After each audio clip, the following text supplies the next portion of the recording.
Hello, in this video, I'd like to introduce to you the German educational system in a broken down view and a very visually understandable way. So, especially for someone like me who's done the basic education outside Germany, it was difficult to understand the concept, and it took some time to get to understand the different aspects of German education system. So, in this video, I'd like to explain to you from my point of view what I have understood and the key concepts of German educational system. So this is prepared based on three factors: my own observation living in this country and being part of the system for quite some time, my German general research done on this topic, and also my experience being part of the system and also being involved in the system for quite some time. So with these three factors, let me try to explain to you this in a very simple way. So let me at first start with an overview of the educational system. So the German education system is based on the basic law, the Grundgesetz, and the Federal Ministries of Education, Cultural Affairs and Science is the main authority for making guidelines and policies related to educational system. So this is an overview about the Germany's education system. So this chart is prepared by the German Economic Institute located in Cologne. So this gives an overview about how the different stages of education is mapped with respect to different sectors, educational sector, what grade. Grade means different level, which class belongs maps to which sector, and then on the right hand side is the different age, so which age maps to which level of education. So this is a very nice overview to see. You can see how the education is getting diversified at a different stage. So until the Grundschule, and then it branches out to different types of education in Germany. So with that as the basic introduction, let me start with the different types of education, starting from your youngest age to the highest professional degree that you can acquire.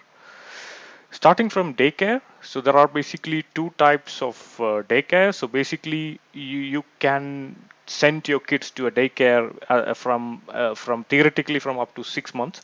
So the common types are Kinderkrippen and Tagesmutter. So Kinderkrippen is more or less like a nursery where you can send your kids. There will be a group of kids supervised by a few teachers, so you can say, although there is no teaching, so they will be taking care of your kids during daytime and be the supervisors for these kids during your daytime. Tagesmutter, on the other hand, is more or less similar to the babysitter concept. So basically, the qualified people who are eligible to take this profession are able to take care of kids either at their home or at a facility they are eligible to do so. So they can take a maximum of 5 kids at the same time. Also, the age limit starts more or less at the same time. It can be up to from 6 months from birth.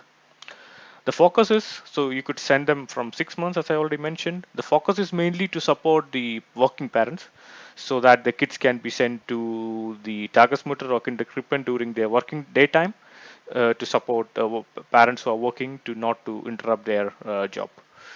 And at this stage, it is the basic interaction skills and social skills are developed. So more or less like to get used to with other kids, more like an introduction or like a preparation for taking the next step, which is the preschooling.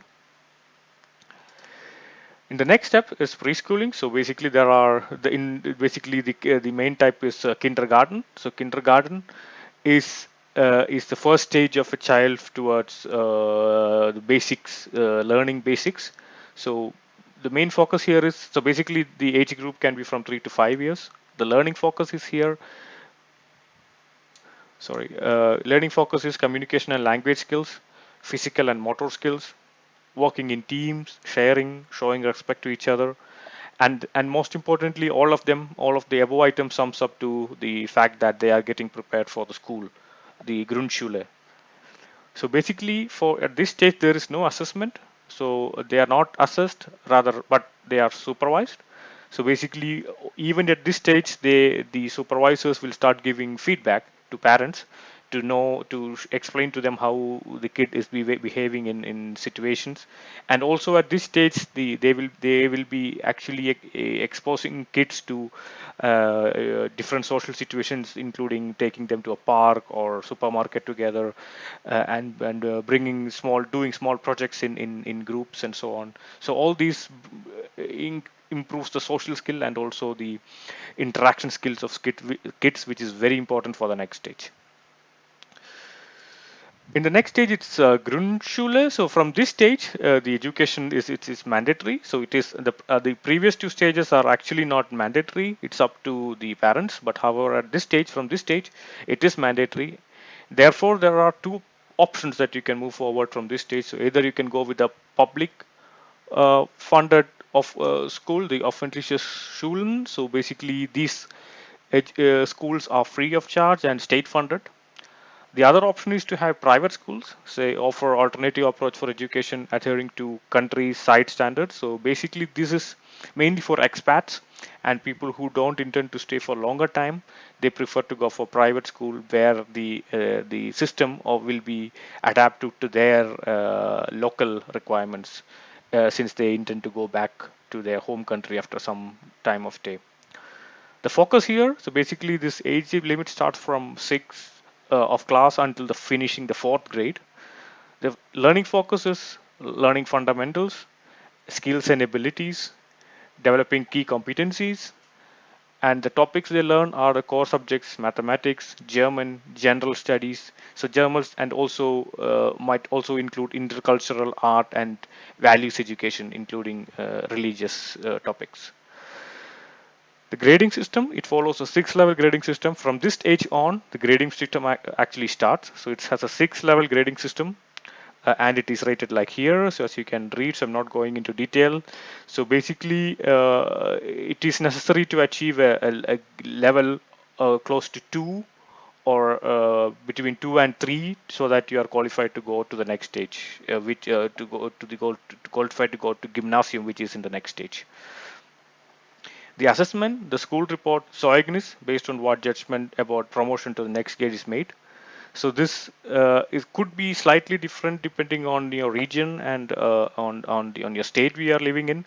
However, the general structure is same in all states. So with that, we move on with the secondary education. So from this stage, as we have seen in the image, as shown in the beginning of this presentation, it gets a little, it branches out to different types. The first type is gymnasium, which can start from 5th grade up to 12th grade. The focus here is to prepare students for university studies, so dual academic or vocational credential. The assessment is done based on the final exam, which is done at the 12th grade, called Abitur. So you can see all the subjects that are in focus for gymnasium. So basically, you can see there are all science and engineering related topics, and also social and other topics, including foreign languages. So then there are two other systems called Realschule and Hauptschule. So basically, it's very difficult to make a black and white change difference between Realschule and Hauptschule. So basically the focus that leads to part-time vocational schooling or higher vocational schooling. So the assessment is mainly based more. It's the same for Realschule and Hauptschule. They are eligible for vocational training, and based on the performance, they can even be transferred to higher educational possibilities. So it's difficult, as I said, to discriminate the key, the main change points. However, the Realschule shows some advantages of the Hauptschule, including the the first and the most important one is the professional doors to shift up. Always is a possibility in the Realschule, uh, and uh, and the second foreign language is already taught from the 6th class. So that is an advantage if you want to get it transferred to gymnasium at a later point of time. Uh, the syllabus or the educational content is more or less same for Realschule and Gymnasium. However, the main difference is the students are put not into pressure, or the pace of study can be more relaxed than in Gymnasium. And also most of the Realschulen offer science oriented and also offer computer science as an elective. And internships are also offered from the 8th grade, so which also makes them exposed to professional work and possibilities. So as I said, the Hauptschule is more or less same structure, however more with a lesser focus on science and engineering. So with that, we come to the last stage, which is the professional education. So basically, there are two paths here. So first one is the Fachhochschule, and the second is there are technical universities. So let me start with the Fachhochschule. So some facts: the focus is mainly on practical education, and basically these Fachhochschules cannot offer PhDs, and they are focusing mainly on regional and supporting local businesses. So therefore, if you see the courses offered by the Fachhochschule in different region, it can be focused mainly on the regional needs.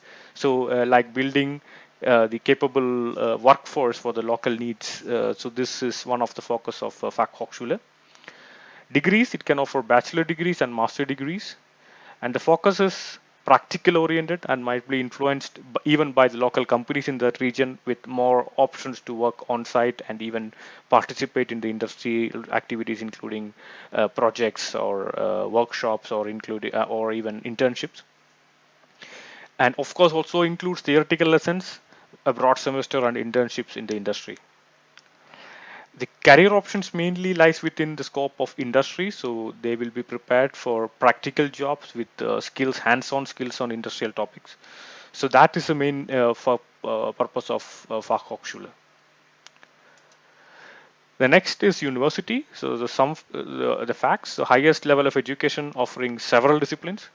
So and it offers several degrees: a bachelor degree, a master degree, a PhD degree. So of course the duration depends on the course. However, the standard numbers are also, I put here the standard numbers. However, it can be different. The focus is more on research and R&D topics, and the topics offered in university are basically, these are the topics which are only offered in universities. So if you want to be in one of these, you should be aiming at the university courses. Career options: you can choose to continue in the academics or research and PhD based positions and continue in research. Or if you decide to go to industrial positions after doing your university degree, that's also definitely possible. So that was, in short, in a nutshell, the different possibilities that German education system offer.